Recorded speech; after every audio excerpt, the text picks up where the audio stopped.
বৈরী আবহাওয়ায় টানা ৩ দিন ধরে ভোলার অভ্যন্তরীণ ১০ রুটের লঞ্চ চলাচল বন্ধ। ভোলার ইলিশা লঞ্চঘাট থেকে বিস্তারিত জানিয়েছেন মোহাম্মদ মঞ্জুর আলম।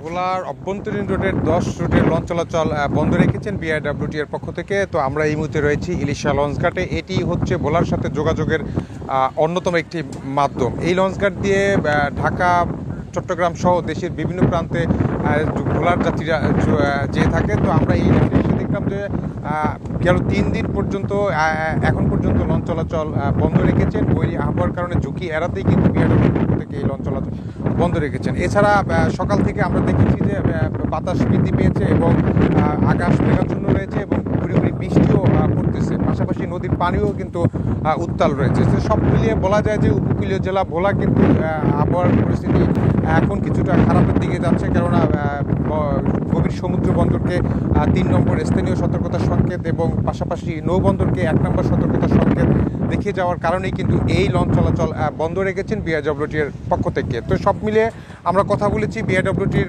ট্রাফিক ইন্সপেক্টর জসিমের সাথে। তিনি আমাদেরকে জানিয়েছেন যতক্ষণ পর্যন্ত আবহাওয়ার পরিস্থিতি স্বাভাবিক না হবে ততক্ষণ পর্যন্ত ঝুঁকি এড়াতে যেই লঞ্চ চলাচল ভোলা লক্ষ্মীপুর নৌ রুটে করে থাকেন এই লঞ্চ চলাচল কিন্তু বন্ধ রাখবেন। এছাড়া ছোট ছোট যে ট্রলার স্পিড বোট লক্ষ্মীপুরের উদ্দেশ্যে এই ইলিশা ঘাট থেকে ছেড়ে যাচ্ছে, সেই ট্রলার স্পিড বোটও কিন্তু বন্ধ করার জন্য প্রশাসনের পক্ষ থেকে ব্যাপক তৎপর রয়েছে। বিশেষ করে নৌ পুলিশ এবং কোস্টগার্ডের সদস্যরা কিন্তু মনিটরিংয়ে রয়েছেন এই ঘাট থেকে যাতে কোনো প্রকার অবৈধ নৌযান লক্ষ্মীপুর উদ্দেশ্যে ছেড়ে না যেতে পারে সেই বিষয়টি কিন্তু তারা নজরে রেখেছেন। তো আমার কাছে এই ছিল ভোলা থেকে বৈরী আবহাওয়া নিয়ে সর্বশেষ তথ্য।